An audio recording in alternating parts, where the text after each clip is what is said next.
So in yesterday's video reaction to Joe the Lawyer's video about mega dungeons and hex crawls, I alluded to the fact that there are ways that you can run a mega dungeon and design a mega dungeon so that it doesn't suck. So I thought I'd explore that today on Greyhawk Ragnar.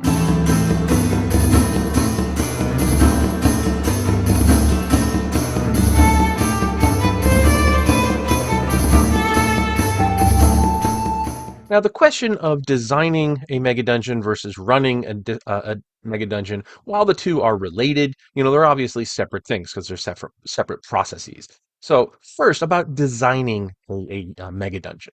It's not just a huge bunch of rooms tossed together. You don't make a mega dungeon just because you want to put every monster in the monster manual onto a piece of grid paper. That's not how that works.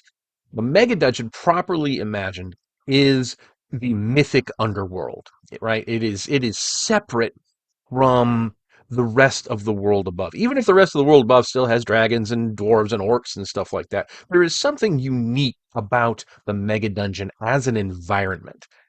It is literally the mythic underworld. You are going to a different place where time doesn't necessarily react the same way, where the normal rules that you would think of just don't apply, and you can think of it in terms of the movie Legend, where they go into Darkness's dungeon and things just feel different immediately. Or Labyrinth, where the labyrinth becomes the mega dungeon, but it's obviously a completely different place than the place outside the labyrinth.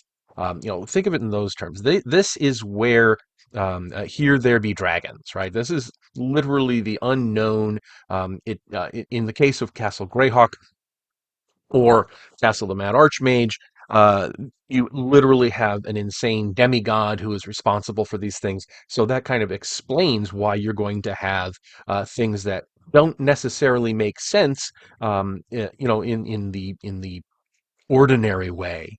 But to that twisted, insane mind, it makes perfect sense because, of course, you're going to have this. You're going to have things set up this way. So there are definitely reasons that you want to make your mega dungeon feel different. And one way you can do this in the design phase is you have themed levels and themed side levels. Because my definition of a mega dungeon, and should have led with this, but here we are, is that it is something that cannot be cleared. Right? There's no way the PCs are ever going to take everything out all at once. It is self-generating. Right? It is. Not only do rooms that get cleared out of monsters, not only do the monsters slowly start to move back, but the dungeon itself is physically growing as time goes on. In the case of Castle Mad Archmage, I have the Greyheim Construction Company, which is literally assumed to be adding new levels or digging passageways to discover levels that were already there or whatever, as a mechanism for that. I know in Gary and Rob's original campaign, they used to do that. They would have new levels constantly being discovered, and that, by the way, is the explanation for why, in first edition anyway, dwarves and gnomes have those abilities to detect sliding doors, to detect new construction, because those were actually really necessary skills to have that when there were literally new levels being added to the dungeon in between sessions. So this way, if you have your dwarf there and he says, "Oh, that passageway is new," um, then you can know, okay, that'll perk your ears up. Okay, this must be a new level to the dungeon. Let's go in and see what's going on there. So when you have not only these themed levels, but you realize that the themed side levels are also going to be mechanisms for expanding the dungeon physically, then that gives the mega dungeon a character that an ordinary dungeon just doesn't have, right? So in Search of the Unknown, or the Caves of Chaos or whatever, they don't have that. They're just kind of static physically, even though you might want to restock them here and there, but that's kind of not the point of it. But a true mega dungeon doesn't stand still, right? The true mega dungeon not only is repopulating all the rooms that get cleared out by the PCs over the course of time, not instantly, but you should have some mechanism for that to happen. But also it has constant additions to things. And one of the ways that you can make those additions fun is by theming them, right? So in Gary's original Castle Greyhawk, there was like the Giants bowling alley, the machine level, things like that, where the DM knew what the theme was, even though the players don't necessarily right off the bat. So by having that, it's not just one big homogeneous slog when you're trying to explore the thing, right? It's not just all rooms full of orcs. It's varied because now you are essentially placing specialized dungeons into this grand mega dungeon structure. So when the players come in and they've discovered this whole new level that is, for example, themed like Greek mythology, or you're going to the Isle of the Ape, or you're going to Dungeon Land, those are levels in that parlance of the mega dungeon. Yeah, they're pocket universes, they're demi-planes, but they're still levels of the dungeon because that's how you access them. So, don't think of level necessarily limiting yourself to literal side levels that are geographically adjacent. There could be a gate to a pocket universe that is still a level of the dungeon. So that's on the design side, right? It is a mythic underworld that should feel different. It grows as time goes on, and you can have themed levels and themed sub levels and side levels that will break up the monotony of having a thing. So, from the design side, those are the keys. Hi, everybody. Please help me keep Greyhawk alive by liking this video and subscribing. It really does help. You can also become a member of the channel or support me on Patreon and get early access to my videos, exclusive content, free or at cost copies of my Greyheim Adventures modules, and more. Thanks, and now back to the show. Now, once you have your mega dungeon designed and done, or at least started, because it's never really done because you're always adding stuff. But once you have that and you're actually running players through it, there's a couple of things to remember. Because a mega dungeon isn't the same as an ordinary dungeon. It is again the mythic underworld, but there are certain rules that you want to use when you're running this dungeon that are not necessarily going to be run the same way. We already touched on the fact that dwarves and gnomes can determine height, direction, and how deep they are, and things like that, because one of the things about a mega dungeon is you could be going to another level and not even realize it. But you really want to not only lean in on the set encounters, whether or not those are minor encounters or a big set piece, with a huge room and a lot of stuff going on. But you want to really lean into random encounters. And the random encounters are there for a very simple mechanical reason. It is to keep the players moving.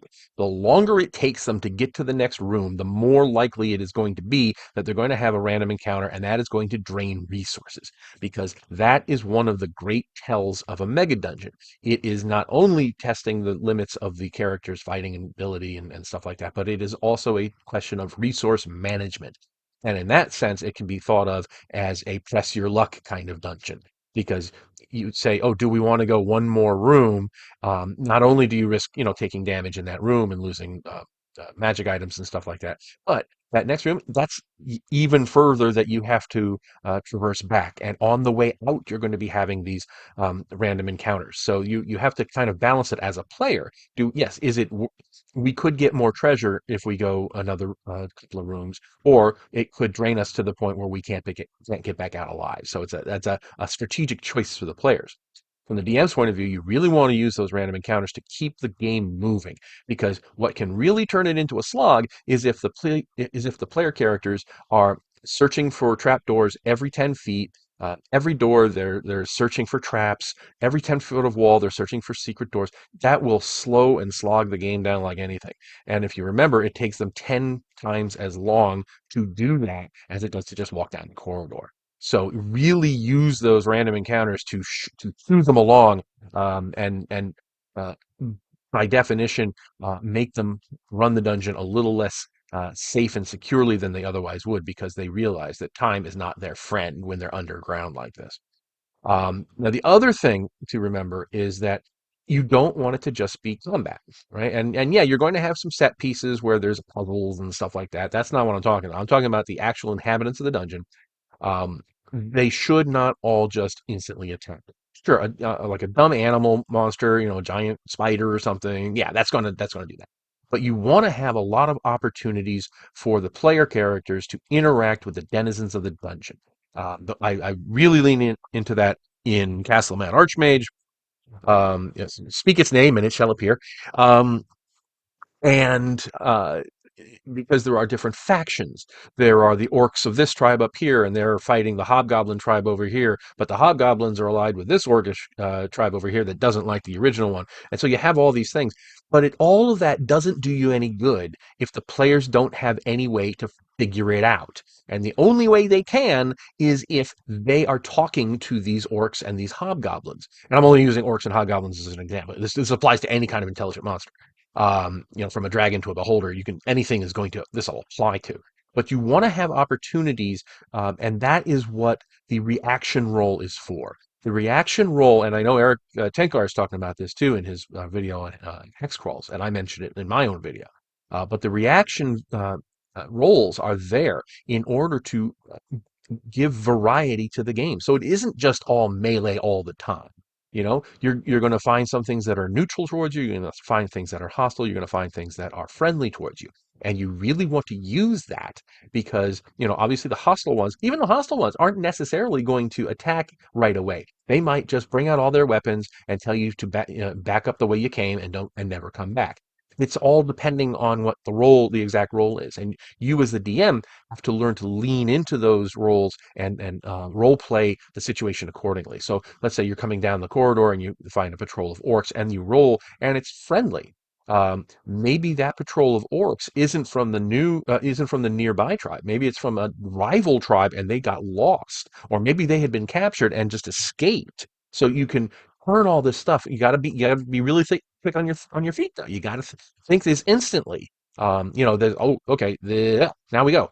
And turn it into a really interesting, really fun encounter and not just yet another roll for initiative. Because that will be a slog. But by mixing it up, by having all these kinds of opportunities to talk to the different things, and this is where languages are important. Because if you don't speak Orcish, or if somebody in your party doesn't speak Orcish, that's gonna be a liability. So that's why you want to have all those different languages. All there, and you can have only one character can talk to the orcs. So everything else has to be filtered through him, and that person at the table has to actually do all the talking. There's all kinds of ways and reasons that you want to have this kind of interaction. So, and also if you make friends with some of them, some of the denizens of the dungeon, they can help you with.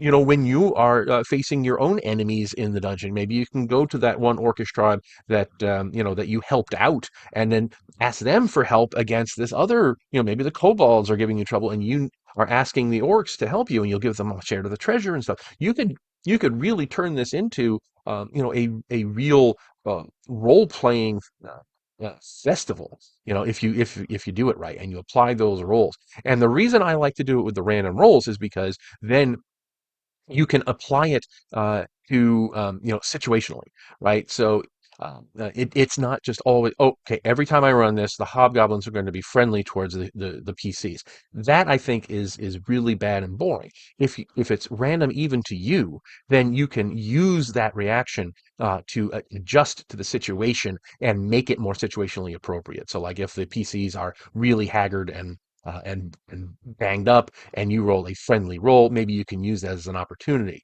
to have them allied, have the encounter be with somebody that they've encountered in the past, and you can do all kinds of different things with it. So those are the things if you're running a mega dungeon that you really want to piece on with. So anyway, I hope this shed a little light on how I think mega dungeons should go. I would love to hear your thoughts on the whole ideas that I've put out here, and hope you're all having a wonderful, wonderful day. Do give me your own experiences. Have you run Greyhawk Ruins? Have you run Castleman Archmage or World's Largest Dungeon or Rappaneathic? I mean, there's a gazillion of them out there. I'd love to hear your experiences and what little tricks you might have for running a mega dungeon. So anyway, hope everybody's having a great day, and I'll talk to you all later. Thanks for watching today's video. Please remember to hit the like button and subscribe to the channel. Below you'll find links to my Patreon, which helps make these videos possible. You'll also find the web store where you can buy my books, and my blog where you'll find all sorts of free downloads and other articles. Thanks, and have a great day.